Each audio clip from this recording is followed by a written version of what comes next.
একটা পুরুষ সহজে কাঁদে না। একটা পুরুষের জন্মের পর থেকেই তাকে শিখিয়ে দেওয়া হয়েছে পুরুষের জন্য চোখের জল নয়। পুরুষের চোখের জল মানায় না। তাকে শক্ত হতে হবে, ধৈর্যশীল হতে হবে এবং সহনশীল হতে হবে। তাই ছোটোবেলা থেকেই তাকে বুঝিয়ে দেওয়া হয়েছে, তুমি অল্পতে ভেঙে পড়ো না, তুমি চোখের জল ফেলো না, কারণ তুমি পুরুষ মানুষ।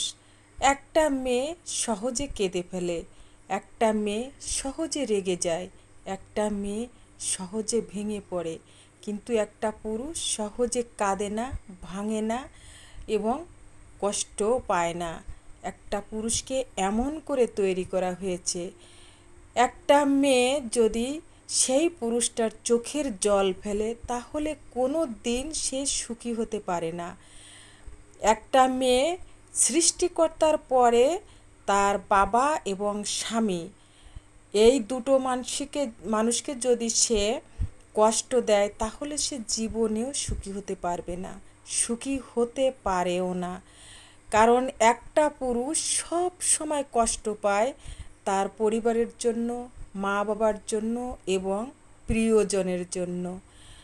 আর একটা পুরুষ কখনো নিজের জন্য কাঁদে না, কাঁদে তার মা বাবার জন্য, তার পরিবারের জন্য এবং তার সবচেয়ে প্রিয় মানুষটার জন্য। তাই একটা মেয়ে কখনো যেন তার প্রিয় মানুষটার চোখের জল না ফেলতে দেয়। একটা মা বাবা যেন তার সন্তানের চোখের জল না ফেলতে দেয়, সবসময় সেইটা খেয়াল করতে হবে। একটা মেয়ে সব কিছু পারে, তাই একটা মেয়ে যেন কোনো কারণে পুরুষের চোখের জল না ফেলতে দেয়। একটা পুরুষের চোখের জল কিন্তু ভয়ঙ্কর হয়। পুরুষ সহজে কাঁদে না, সহজে ভেঙে পড়ে না, অধৈর্য হয় না। তাই পুরুষ কখনো একটা মেয়ের কারণে যদি এক ফোঁটা চোখের জল ফেলে, সেটা আসলে সহ্য করার মতো নয়। সে একেবারে মন থেকে ভেঙে পড়ে। সে ভাবে, আমার সব বুঝি আমি হারিয়ে ফেললাম, সারা জীবনের আশা আকাঙ্ক্ষাকে আমি বিসর্জন দিলাম, আমার মনটা ভেঙে গেল, আমি কী জন্য বেঁচে থাকবো, আমার জন্য আমি কোনো কিছু করিনি, আমি তো আমার মা বাবা, পরিবার পরিজন এবং আমার প্রিয়জনের জন্য সব সময় ভেবেছি, তবে কেন আমাকে কষ্ট দিল।